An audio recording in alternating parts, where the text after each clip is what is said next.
Hey guys, Jordan here. In this video, I'm going to show you how to do a real estate photo sky replacement in Photoshop in less than 60 seconds.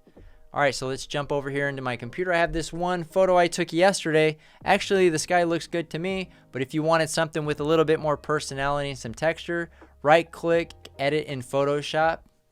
The version I'm using right now is 2021. Whatever new Photoshop version you're using will work just fine. Go ahead and click on edit, scroll down to sky replacement, and now you'll just pick the sky that you want. The cloud looks a little bit too much.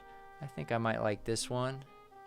There we go. So that adds a little bit of texture to your sky, and that's pretty much it. So you just save your work and then move on to the next photo. Alright guys, so that's all you have to do a quick sky replacement within Photoshop. If you're interested in learning more about the real estate media business, check out our free 1-hour training. The link is in the description. If you got value out of this video, also make sure to subscribe and like, and we'll see you guys on the next one.